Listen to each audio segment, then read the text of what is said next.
오늘날 과학이 발전하고 문명이 발달한다고 해서 사람들은 여전히 불안을 가지고 살아가고 있습니다. 이 불안한 마음을 풀기 위해서 미신적인 것을 의지하거나 심리학적인 것들을 관심을 두는 경우가 많습니다. 눈에 보이지 않는 이 불안을 명확하게 확인할 수 있기 때문이죠. 어른들은 점을 보기도 하고 젊은이들은 심리 검사를 합니다. 특별히 무속에 대한 관심이 크게 늘어나고 있습니다. 무속 신앙이 우리의 삶 가운데 크게 자리 잡고 있는 모습을 볼 수가 있습니다. 제가 어제 네이버 쇼핑에서 점집이라는 단어를 검색해 보니까 5,705곳이 검색되었습니다. 그리고 사주 이 단어로 검색해 보니까 22,303건이 검색되었습니다. 가격을 보니까 싼 거는 2,000원, 비싼 거는 6만 원 정도 사주를 볼 수 있도록 나와 있었습니다. 특별히 전화나 인터넷으로 사주를 보는 것도 점점 늘어나는 것 같습니다. 사람들의 마음 저변에는 무속 심리가 뿌리 박혀 있습니다. 공공연한 비밀 중에 하나가 기독교인 중에 전체 100%를 봤을 때 23%가 점을 보았다라고 그 리서치 결과에 나와 있습니다. 5명 중에 1명이 점을 봤다는 말입니다. 무속 신앙과 기독교 신앙의 차이를 알지 못하면 기독교인이면서 무속 신앙에 빠질 위험성이 있습니다. 무속 신앙의 핵심은 나는 그대로 있으면서 타인은 바뀌기를 바라는 마음이 핵심입니다. 재물을 무당에게 바쳐서 무당이 열심히 구슬해서 신들의 마음을 돌리려고 하는 그것이죠. 자신에게 미칠 애군을 피하거나 자신의 소원을 달성하기 위한 이 목적이 무속신앙의 목적입니다. 수천 장의 부적을 쓰고 또 구슬로 마무리를 하고 또 수백 번, 수천 번 절을 해도 사람은 거룩해질 수가 없습니다. 왜냐하면 무속신앙은 나 자신이 변화하려는 의지가 없기 때문입니다. 무속신앙은 내가 아니라 너가 변화해야 된다는 것이라면 기독교 신앙은 하나님 앞에서 나 자신이 거듭나고 변화하는 데 핵심입니다. 하나님의 능력을 이용해서 내 뜻을 이루는 것이 아니라 하나님의 뜻을 찾아서 내 삶이 하나님의 뜻을 맞춰서 실천하는 것이 우리 기독교 신앙의 목적입니다. 주님께서 말씀하셨던 것처럼 자기를 부인하고 십자가를 지고 주님을 따라 살아가야 되는 거죠. 자기 부인이 없이면 나를 변화시킬 수가 없습니다. 바른 믿음을 가진 사람이라면 시간이 흐르면 흐를수록 우리는 주님을 닮아가는 삶을 살아갈 수밖에 없죠. 우리의 삶을 주님께 맡길 때, 우리의 삶을 주님께 맡긴다고 할 때 우리의 삶의 일부만을 들어서는 안 됩니다. 우리의 삶이 하나님의 은혜 가운데 있다라고 고백할 때 삶의 긍정적이고 성공적인 그런 부분만 말해서는 안 됩니다. 삶의 전체 가운데 하나님의 은혜가 있음을 믿고 깨닫는 것이 중요합니다. 기쁘고 좋을 때만 아니라 반대로 상황이 어렵고 힘들고 아픈 그 상황에서 우리의 삶의 모든 것을 하나님께 맡겨야 하고 실패조차 하나님의 은혜다라는 것을 받아들일 수 있는 그런 믿음이 필요합니다. 이런 삶이 예수님을 우리의 삶의 왕으로 모시고 살아가는 하나님의 백성의 삶입니다. 만약 예수님을 왕으로 모시지 않으면 우리는 예수님을 믿는다고 하면서 내 자신에게 집착하게 됩니다. 자기 욕망과 소원을 이루기 위해서 끊임없이 예수님을 변화시키려고 애쓰게 됩니다. 내 목적을 이루지 못하면 결국 주님을 원망하게 되죠. 그리고 우리 상황이 절망 가운데 빠지게 됩니다. 아무리 주님을 왕으로 모신다라고 고백해도 우리의 삶은 무속신앙과 다를 바가 없습니다. 오늘 말씀을 통해서 우리의 왕으로 오신 그 예수님을 믿는 믿음과 순종에 대해서 함께 묵상해보는 귀한 시간들이 되었으면 좋겠습니다. 첫 번째로 하나님의 백성은 왕 되신 예수 그리스도를 믿는 믿음을 가져야 합니다. 성도에게 있어서 믿음은 굉장히 중요합니다. 교회에서도 끊임없이 강조하는 것이 믿습니까? 입니다. 네, 믿음보다 더 중요한 것이 있는데 믿음이 어느 곳을 향해서 가리키는가, 그것이 중요합니다. 믿음의 내용이 중요한 거죠. 내가 무엇을 믿는지, 그리고 제대로 믿고 있는지, 바르게 믿는지 정확하게 고백하는 것이 굉장히 중요합니다. 믿음의 내용을 분명하게 하지 않으면 잘못된 길로 빠질 뿐만 아니라 내 가운데 어려운 일이 찾아왔을 때 금방 넘어지고 맙니다. 시험 들고 마는 거죠. 어떤 사람에게 해주고 싶은 말이 있어서 그 사람을 찾아갑니다. 이런저런 얘기를 하다가 정작 해주고 싶은 말을 까먹을 때가 있습니다. 원래의 목적을 잃어버리고 다른 것에 빠질 때가 있죠. 아이들이 종종 부르는 노래 중에 옹달샘이라는 노래 아시죠? 깊은 산 속 옹달샘 누가 와서 먹나요? 새벽에 토끼가 눈 비비고 일어나 세수하러 왔다가 물만 먹고 가지요. 이런 가사의 내용입니다. 토끼의 목적은 세수하러 온 거죠. 그런데 목적을 잊어버리고 물만 먹고 가버렸습니다. 토끼의 계획이 틀어져 버린 안타까운 동료입니다.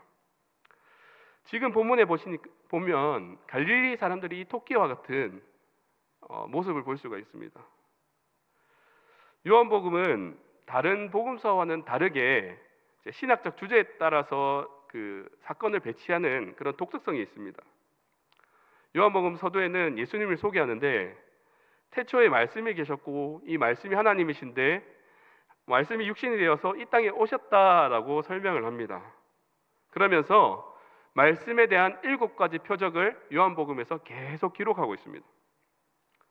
오늘 읽은 본문의 마지막 절을 보면 예수님께서 보이신 2번째 표적이다라고 말씀합니다. 첫 번째 표적은 기억나십니까? 지난주에 물이 포도주가 된 사건을 우리는 이미 들었습니다. 물을 포도주로 만드신 그 사건이 예수님께서 말씀이 육신이 되어서 오신 하나님이다라는 표적을 보여주고 있습니다. 그 사건을 통해서 예수님의 영광이 드러났습니다. 물이 포도주가 된 놀라운 사건이죠. 제자들이 그 모습을 보고 예수님을 믿었습니다. 뿐만 아니라 갈릴리 사람들도 예수님이 물로 포도주를 만드신 그 사건을 이미 들었습니다. 그리고 그뿐만 아니라 예수님께서 6월절에 예루살렘에서 가셔서 보이셨던 이적과 기적을 이미 보았습니다. 2장 23절에 이렇게 말씀합니다. 요한복음 2장 23절인데요. 6월절에 예수께서 예루살렘에 계시니 많은 사람이 그의 행하시는 표적을 보고 그의 이름을 믿었으나, 예수님께서 예루살렘에서 사람들에게 표적과 기사를 보여주셨습니다. 그 중에 갈릴리 사람들도 포함되어 있었어요. 본문 45절에 보니까 갈릴리 사람들이 예수님을 영접한다라고 말씀합니다. 예수님을 영접하고 있는 갈릴리 사람들이 가지고 있는, 이들이 과연 예수님을 제대로 믿고 있는가, 이 믿음을 살펴볼 필요가 있습니다. 예수님께서 갈릴리로 가시면서 제자들에게 하신 말씀이 있습니다. 44절 말씀인데요. 선지자가 고향에서 높임을 받지 못한다라고 하신 말씀입니다. 갈릴리 지역은 예수님께서 그 고향과도 같은 그 지역입니다.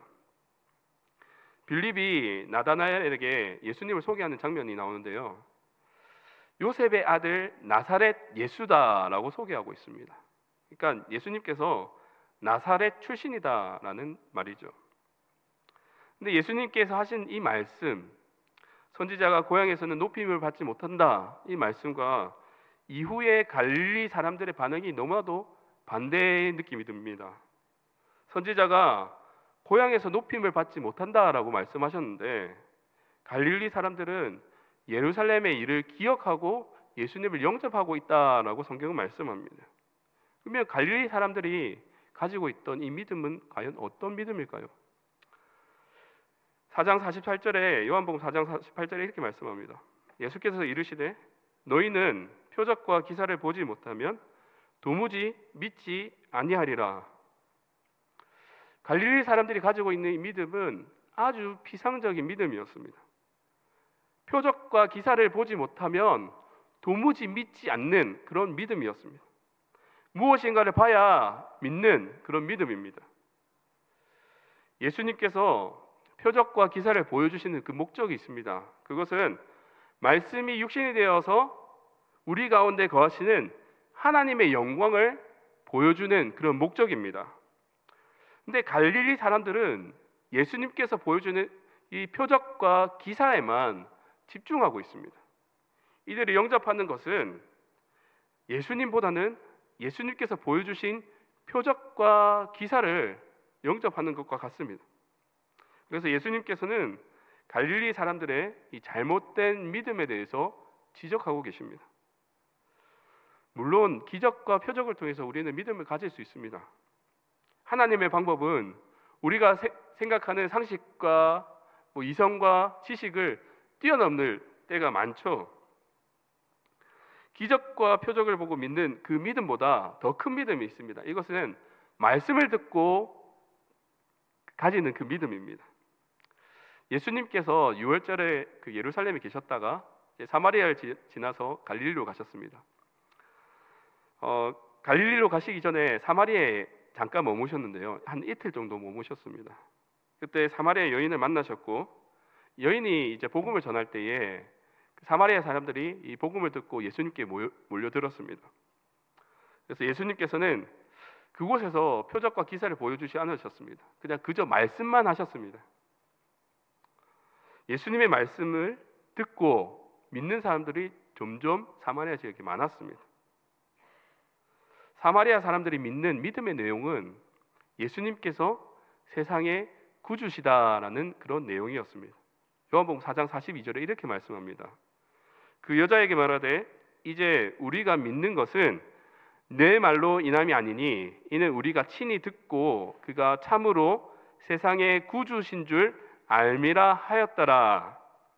사랑하는 성도 여러분, 예수 그리스도를 믿는 믿음을 가지시기를 바랍니다. 예수님께서는 표적과 기사를 통해서 우리에게 믿음을 주실 수 있습니다.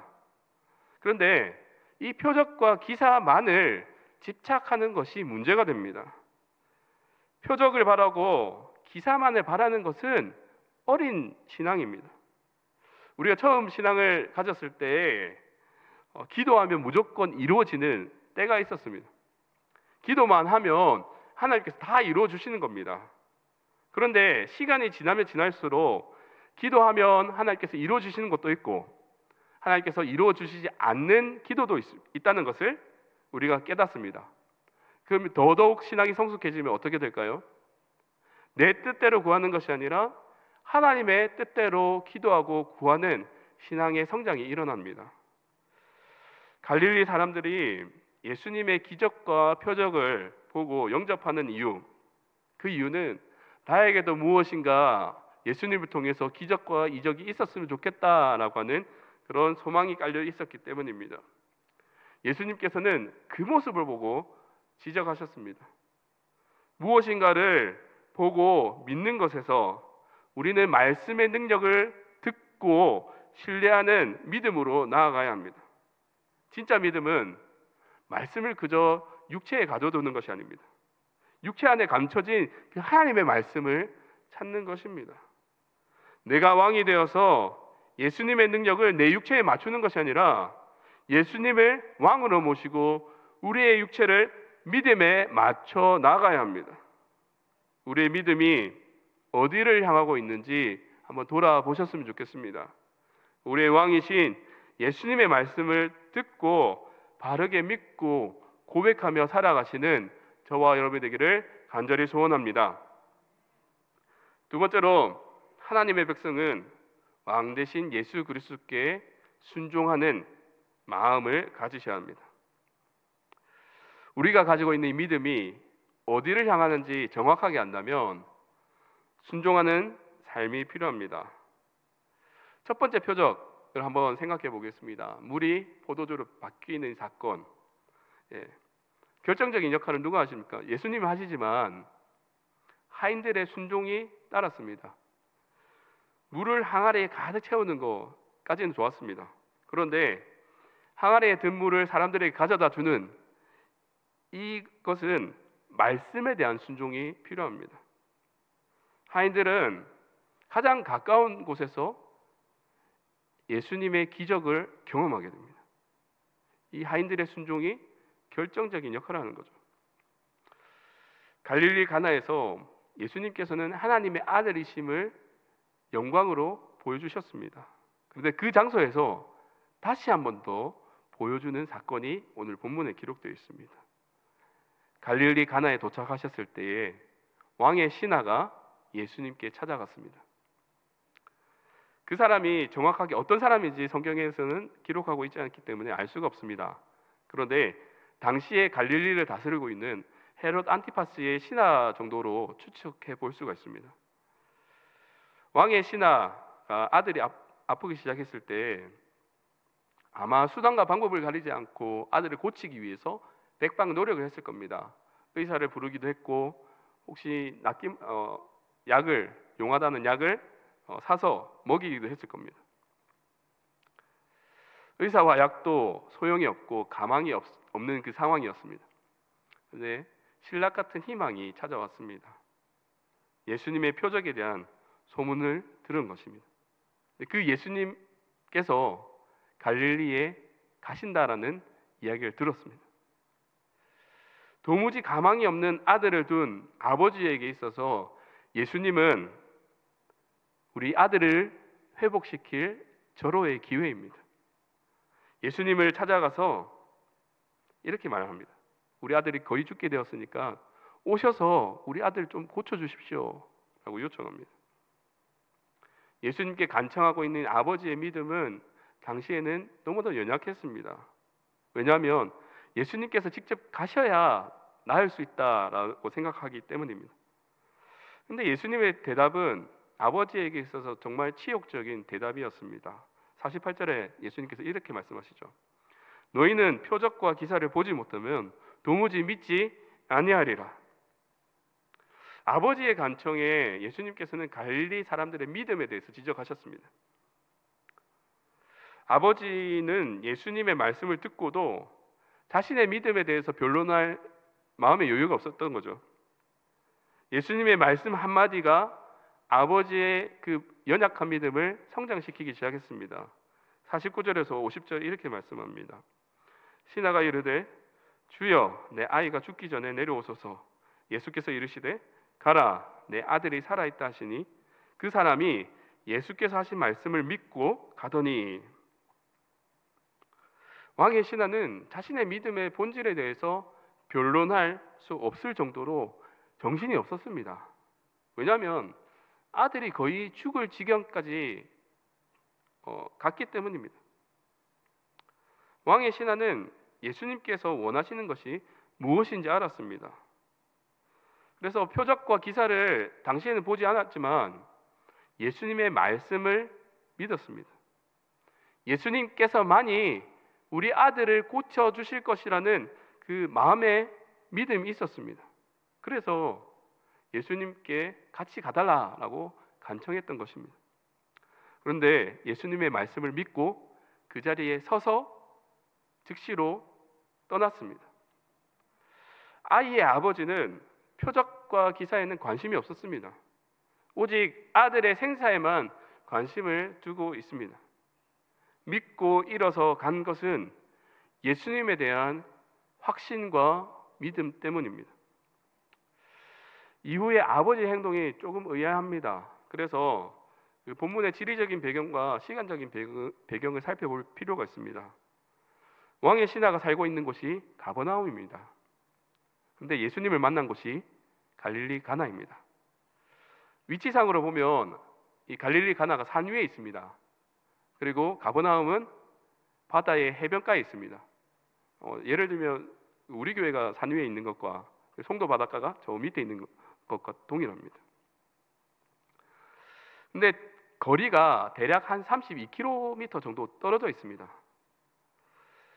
왕의 신하고 부유하고 급한 일이 있기 때문에 아마 걸어서 오진 않았을 것이라고 생각이 듭니다. 적어도 운송수단을 타고 왔던 것 같습니다.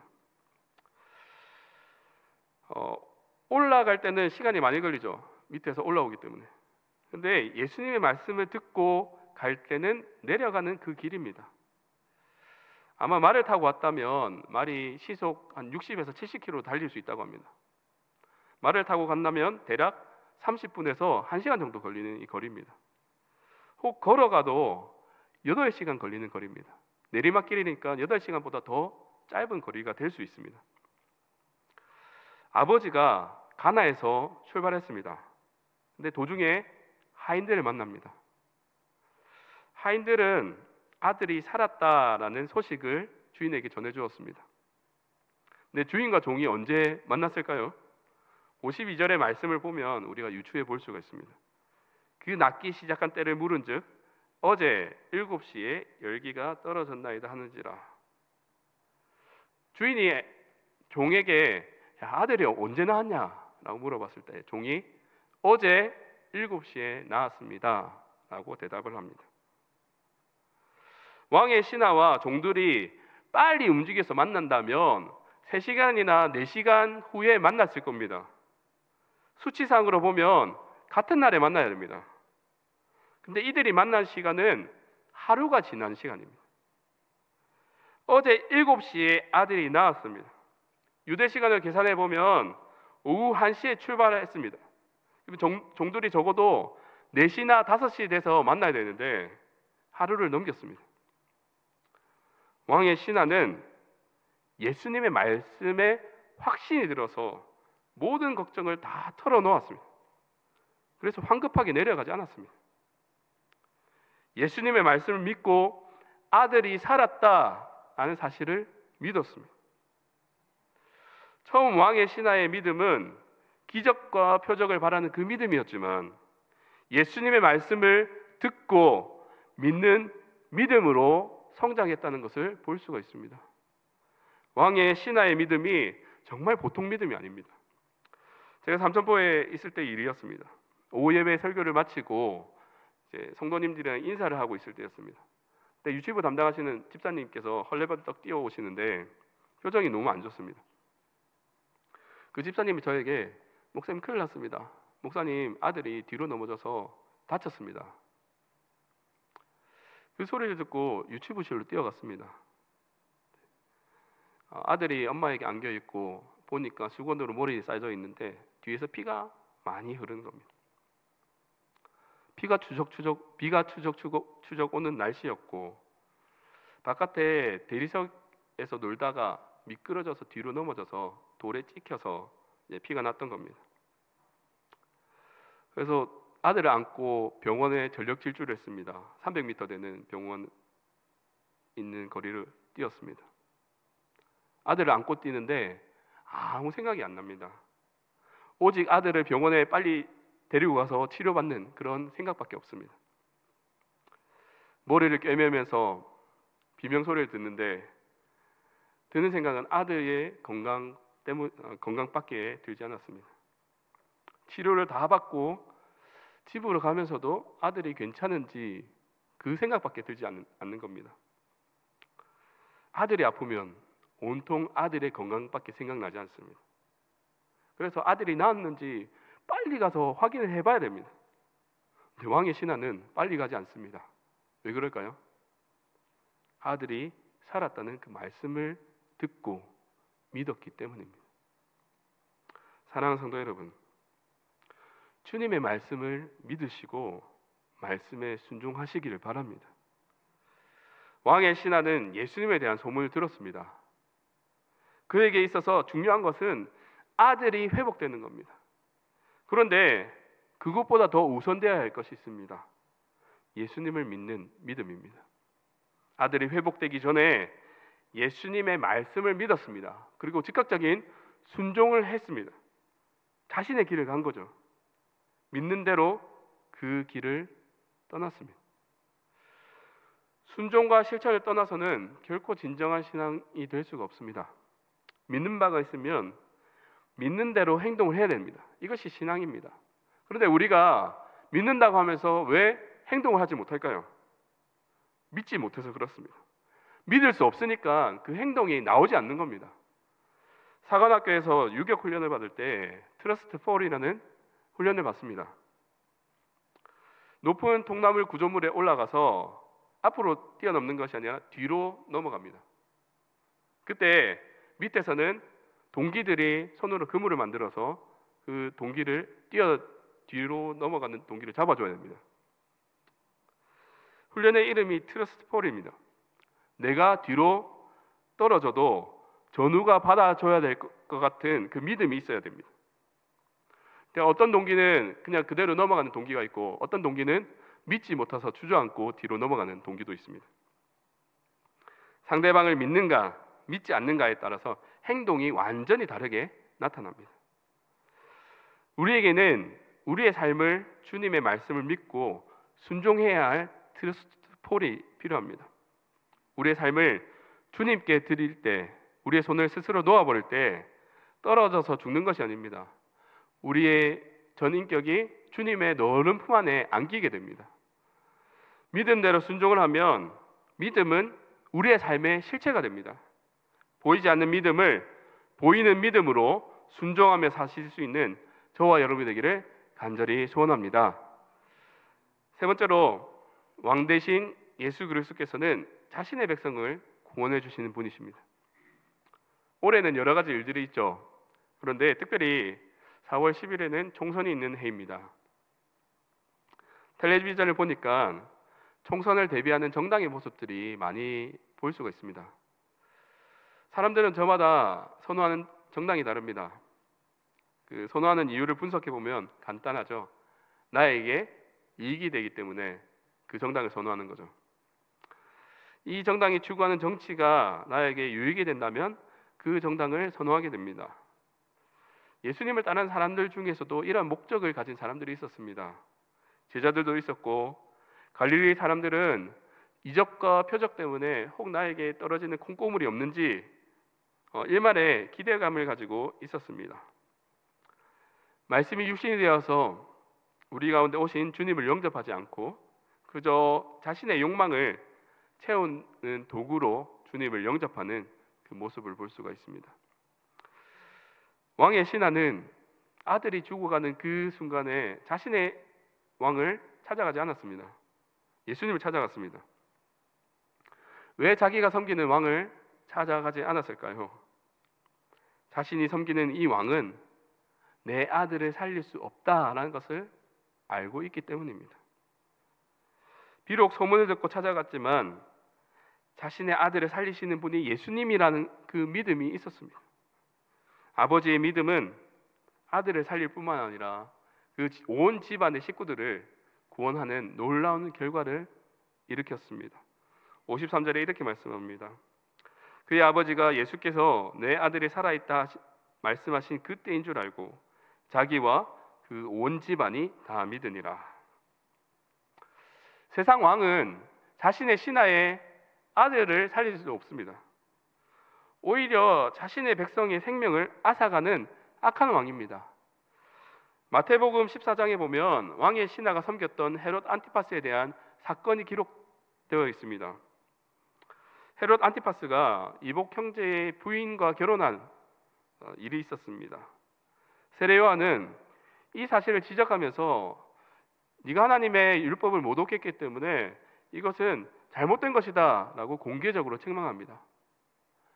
정치적 위기가 찾아오니까 헤롯 안티파스가 세례 요한을 옥에 가두었습니다.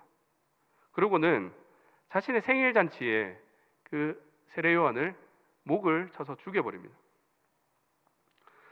마태, 마가, 누가복음에 공통적으로 보시면 헤롯이 세례 요한을 죽인 그 사건 그 다음에 반드시 오병이어의 사건이 기록되어 있습니다. 아무것도 없는 그 빈들에서 예수님께서는 떡 5개와 물고기 2마리로 그 예수님을 따라왔던 사람을 배불리 먹이셨습니다. 허허벌판에서, 아무것도 없는 이 허허벌판에서 예수님께서는 생명의 잔치를 베푸시는 그 모습을 보여주고 있습니다. 오병이의 사건은 구약에서 만나와 메추라기 이 사건을 재현한 사건입니다. 이 왕이라는 주제로 해석해 본다면 구약에서 이스라엘을 애굽에서 건져내신 왕 되신 하나님께서는 광야에서 만나와 메추라기로 자신의 백성을 배불리 먹이십니다. 신약에 보시면 예수 그리스도께서 생명의 왕으로 자신의 백성을 배불리 먹이시는 장면이 나옵니다. 자신을 따르는 백성에게 떡과 물고기로 생명의 잔치를 베푸시는 생명의 왕으로 볼 수가 있습니다. 본문에서 왕의 신하는 자신이 모시는 이 왕이 생명의 왕이 아님을 알았습니다. 그래서 예수님을 찾아간 거죠. 자신의 아들의 회복을 위해서 간청했습니다. 예수님께서는 아버지의 약한 믿음을 강하게 하셨습니다. 아들을 살리실 뿐만 아니라 그 왕의 신하의 모든 가정의 구성원들을 구원해 주셨습니다. 왕의 신하와 가족들은 예수님을 생명의 왕으로 모시는 믿음의 가정이 되었습니다. 이 땅에 사는 모든 사람들에게 어려운 일들이 찾아옵니다. 사고도 찾아오고 질병도 찾아오고 고통과 죽음으로 인해서 우리를 너무나도 힘들게 합니다. 누구나 예외일 수는 없죠. 모든 사람에게 주님의 도우심이 필요할 때가 찾아옵니다. 문제가 해결되는 것을 바라기보다는 우리가 필요한 것은 문제 속에 주님을 발견하는 것입니다. 예수님께서는 다양한 방법으로 치유하실 수 있습니다. 말로 치유하실 수도 있고 안수하심으로 치유하실 수 있고 심지어 침을 뱉어서 진흙을 이겨서 치유하실 수도 있습니다. 치유받는 것이 하나님의 은혜입니다. 그런데 반대로 치유받지 않는 것도 하나님의 은혜입니다. 질병 가운데 주님을 만나게 되면 그 육체의 건강과는 비교할 수 없는 큰 하나님의 은혜를 경험하게 됩니다. 우리가 잘 아는 사도 바울은 능력의 종이었습니다. 그럼에도 불구하고 지병을 가지고 있었습니다. 이 지병을 놓고 주님께 간절히 기도합니다. 그런데 하나님께서는 응답하지 않으셨습니다. 그때 바울이 절망했습니까? 아니면 하나님의 능력을 의심했습니까? 그렇지 않습니다. 만약 절망했거나 하나님의 능력을 의심했다면 아마 갈릴리 사람들과 다를 바 없는 그 믿음이었을 겁니다. 사도 바울은 오히려 자신의 병이 낫지 않음을 감사합니다. 그의 육체 때문에 교만해지려고 해도 교만해질 수도 없고 주님으로부터 멀어지려고 해도 멀어질 수 없는 그것이 하나님의 은혜다라는 것을 분명히 깨닫고 있습니다. 사랑하는 성도 여러분, 왕 대신 예수 그리스도를 믿는 믿음이 우선되어야 합니다. 주님께서 우리를 구원하실 왕이라는 사실을 믿는 믿음이 우선이길 바랍니다. 말씀을 통해서 예수 그리스도를 인격적으로 만나고 말씀을 통해서 하나님의 형상으로 온전히 회복되며 성숙해야 합니다. 우리 삶을 돌이켜 보시길 바랍니다.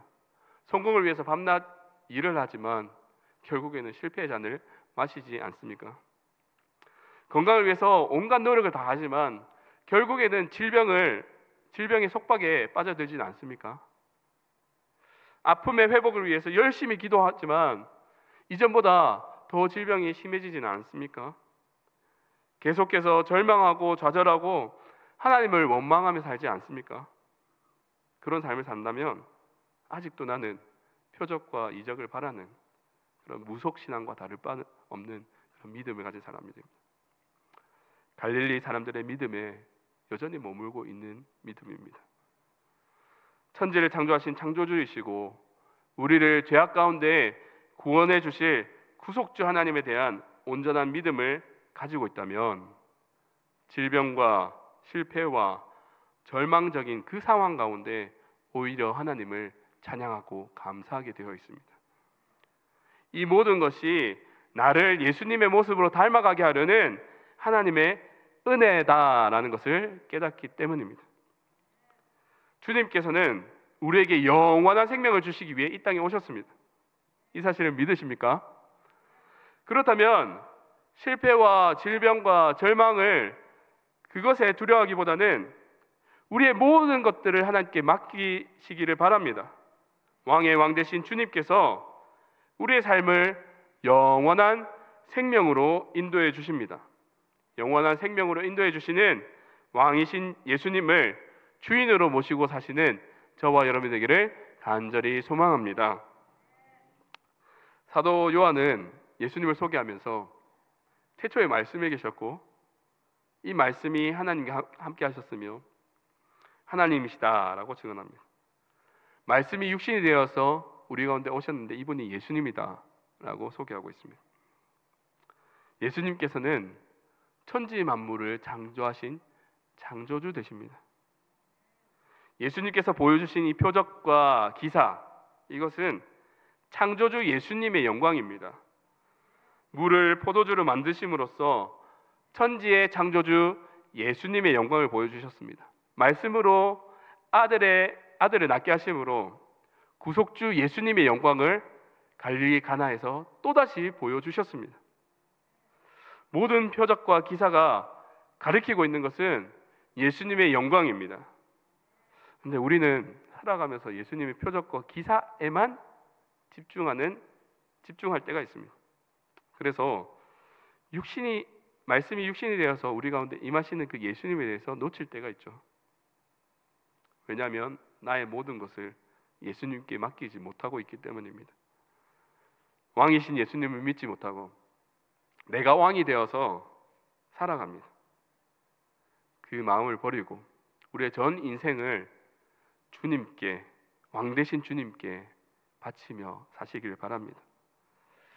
예수님을 왕으로 모시기 위해서는 이 믿음에 합당한 순종이 필요합니다. 신앙을 둘로 쪼개서는 안 됩니다. 교회 안에서의 삶과 교회 밖에서의 삶이 동일을 하셔야 됩니다. 물론 하루아침에 바뀌지는 않습니다.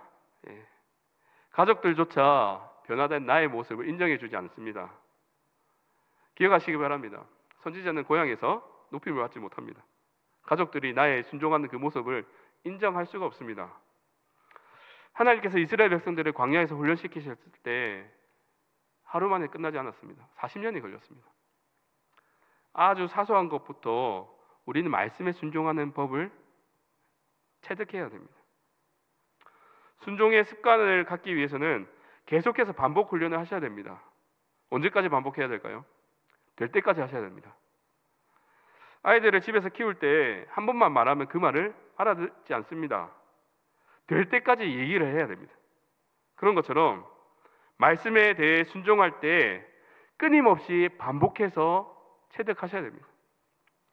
순종이 제사보다 낫고 듣는 것이 순양의 기름보다 낫다라고 성경은 말씀합니다. 만왕의 왕이신 예수님께서 이 땅에 오신 목적이 있습니다. 이것은 자신의 택한 백성에게 영원한 생명을 주시기 위한 목적입니다. 예수님께서는 자신의 영광을 사람들에게 보여주셨습니다. 그 영광을 본 사람들은